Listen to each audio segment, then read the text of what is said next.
Kaya mga kabiyero, samahan niyo po ako sa bayan ng Lucena at atin pong alamin kung saan po may masarap ditong kainan sa bayan ng Lucena. Halika, samahan niyo ako sa biyahe ko. Ano pong marirekomenda niyo kainan dito sa bayan ng Lucena? Mang Gipsal po at saka Julie's Bakery po. Balita ko yung Mang Gipsal, doon matatagpuan niyo sa may site, no? Sa may Emberga. Ayun, okay. Well, shout out. Shout out kanina. Yung Julie's po bagong bukas, sa mga nagpuan po yun? Sa iyan po, sa tapat ng Ama School. Yun. Alright. Ma'am, anong marirekomenda niyo kainan dito sa bayan ng Lucena? Hindi ko alam all the way. Alright. Shout out, shout out. Shout out. Kanino? Hindi ko pala kung sino gusto yung shout out. May utang sa inyo, kung sino man. Shout out yung may utang sa akin. Shout out sa mga... Wala ako kilala yung shout out. Yung inyong page, ma'am. Inyong page. So, hello po. Sana i-follow nyo ang Lutong Tinapay. So, baker po ako. Gumagawa ako doon ng mga breads, pastries, cakes, lahat na. Facebook, YouTube, Facebook, YouTube, Lutong Tinapay. yun. Alright, salamat po. Sir, ano marirekomenda mong kainan dito sa bayan ng Lucena? Nako.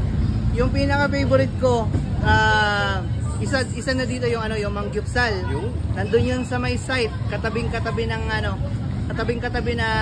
Pink House. Sa malapit sa gate yun. Tapos yung pangalawa sa paborito ko, yung Spoonful Kabsa. Makikita nyo sila sa may Pacific sa labas, sa may terminal doon. Meron din sila tuwing gabi sa Mercato. Makikita nyo doon, Spoonful Kabsa. Mura na yung kabsa nila, napakalasa, napakasarap pa. Yun. Sir, sa may sinasabi niyo Mang Gipsal, anong marirekomenda niyo pagkain doon? Affordable ba sila? Affordable doon. Naku, makakabili ka na for only 35 pesos, meron ka na kaagad sandwich. Meron pa tayong mga meal doon na kagaya ng mga bibimbap, mga ganun, mga Korean foods. Tapos meron din tayo ng mga mga Pinoy foods, mga sisling, mga ganon. Yun, masasarap yung mga pagkain doon. Try nyo rin yung kare-kare, sisling kare-kare nila. Talagang grabe, napakasarap nun. Tapos doon naman sa Spoonful Kabsa naman, ako mahilig talaga ako sa biryani. So talagang yun ang lagi kong in-order sa kanila. Talagang highly suggested ko yan. Pero may sasuggest niyo kasi, sir, yung Jojings, bagong bukas, tabi ng Supreme. Pupuntahan natin yan. Malupit yun, sir, malupit. Malapit sa Supreme, yung tapat, di ba? Tapat ng Immaculate mismo. Ay, Immaculate. pupuntahan natin yan. Sige. Sir, hab-hab, baka may re-recommenda kang masarap na hab-hab dito sa Lucena. Hab-hab sa Lucena, mai-recommend ko yung malapit dun sa may Sacred. Yun. Personal favorite ko yun. Personal favorite ko. Marami dito ang hab-haban, pero para sa akin, doon tayo sa may tapat ng Sacred. Yun. Right. Sir, ano marirekomenda mong kainan dito sa bayan ng Lucena? Sa Lucena? So, prepared ko talaga mga lutong bahay. Number 1 sa akin yung Buenas, ubos, malapit sa may Sacre. Mga lutong bahay doon. Masarap doon yung paksiw na pata. Wow. Tuwing Lunes lang yun. Pangalawa yung Yulis Eatery doon sa may gulang-gulang after Diversion Road. Papunta ng Tayabas. Number 1 doon yung nilagang baka na may talong yan. Sabi yun. Tapos, pangatlo sa akin dito na gusto kong kainan, Ato and Olen. Doon sa may papuntang Dalahican siya.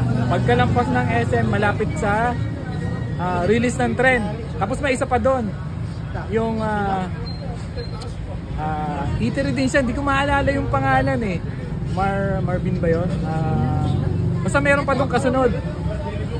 So, at saka, kung gusto nyo naman sa gabi, syempre, Mercato, marami kayo magibili doon. Okay. Hab-haban, sir, na number 1 sa'yo sa Lucena. So, hab-haban, doon ako lagi naghahabab sa may, malapit sa may Sacre, sa may Santulan. Yung matanda doon na siya yung pinakaunang nagtinda ng habab dito. Meron siya sa dahon ng saging, paboritong niya pag nasa dahon ng saging. Pag kasi nasa pinggan, para sa akin nababawasan yung lasa. Mas masarap, pero mas masarap sa dahon ng saging pag nakalagay. Tapos kay Pernet, yan, masarap din yun. Maganda doon kay Pernet kasi habang nagsasandok ng habab, kumakalansing yung kaldero. Shoutout doon sa mga magagandang babae doon na nagsasandok ng habab. At saka may isa pa doon sa may Sacre. So may next pa ako tayong pupuntahan, yung pinuntahan ni biyahe ni bro. Pinsan ni Pinsan Pansit Habhab. Pinsan Pansit Habhab. Hindi ko pa natitikman doon. So Pinlag na yun yung biyahe ni bro. Tatry natin sa isang araw. Sa Granha. Oo, sa Granha naman yun, sa Granha. Yun. Okay sir, ano na ba kape? Anong masarap na kape rin sa Lucena? Masarap na kape, number 1, Mark Cafe. Mark Cafe! Okay, sa mga tagpuan sir, pagka gusto mo mag-avail sila. Pag gusto mong bumili ng Mark Cafe, meron sa mga generic, sa Mercury Drug, or doon sa mga pharmacies, meron doon. Pero pwede kayong bumili doon sa kanilang office, doon sa malapit sa Entrepreneur Bank, Merchant Street, nandun lahat.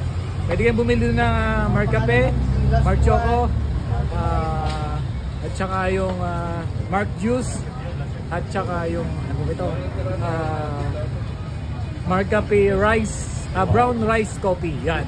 Paano sila mag-contact sir pagka gusto umorder? Anong page nila? Mark Cafe Official. Mark Cafe Official. Yun, punta lang kayo doon sa page nila.